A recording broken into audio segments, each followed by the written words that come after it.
Welcome to the Global Pulse, a short video series where our experts break down a trending topic in international business and why it matters to you. Welcome to today's episode. We'll be talking about Lego. I'm sure you're familiar with Lego, the colorful bricks that are loved by all ages. The company just opened a brand new $1 billion factory in Vietnam. This is the sixth global manufacturing facility by the company, joining sites in Denmark, the Czech Republic, Hungary, Mexico, and China. What's unique about this new site is that it is the most sustainable manufacturing facility by the company so far, running 100% on clean energy by early 2026. So that's truly music to my ears. You may be thinking, wow, that's a very ambitious goal. Where does all that clean energy come from? Well, first, the facility itself is equipped with more than 12,000 rooftop solar panels. Think about that. That's enough solar panels to cover more than 4 football fields in the area. When sunlights are not enough, Lego's got solution. They have local partnerships with Vietnam Singapore Industrial Park to build a nearby energy center.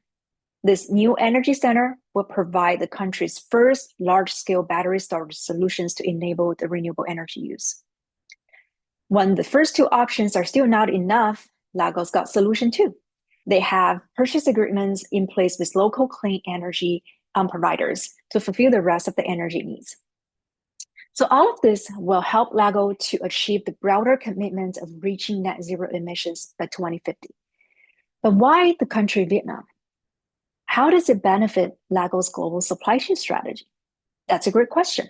There are a couple of important factors here. For one, by having this factory in Vietnam, Lego's positioned itself much closer to the fast-growing Asia-Pacific market, particularly in Southeast Asia. That means much shorter lead times and better responsiveness to local and regional demand. This new facility in Vietnam also allows Lego to hedge against global supply chain risks, such as tariffs and overdependence on one single manufacturing facility in Asia right now. On the supply side, Vietnam checks some other boxes too. It provides a growing skilled labor force with competitive rates, infrastructure investments, but more importantly, Vietnam is a regional leader in clean energy adoption. The country is growing really fast in this area, pushing hard on clean energy adoption with forward-looking policies, tax benefits, and economic incentives for companies investing in this area. So in a nutshell, Lego's move to Vietnam isn't just about expansion. It is a coordinated effort to optimize global supply chain while aligning with its sustainability agenda. But here's the bigger picture.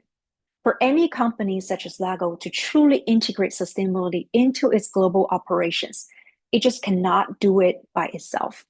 It requires collective efforts from all major stakeholders, from engaged customers to reliable suppliers, from innovative technology partners to strong government supports.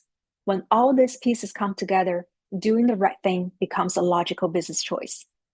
Another important takeaway in this example is the multifaceted role governments can play in sustainability journeys.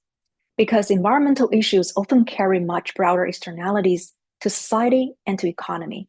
Governments are not just regulators who can set up and enforce standards.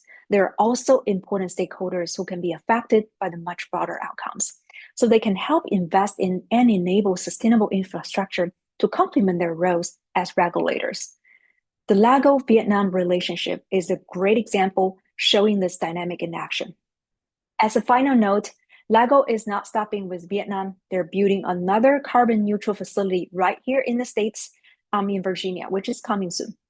It will be interesting to see what innovations they will roll out next. Thank you for joining us.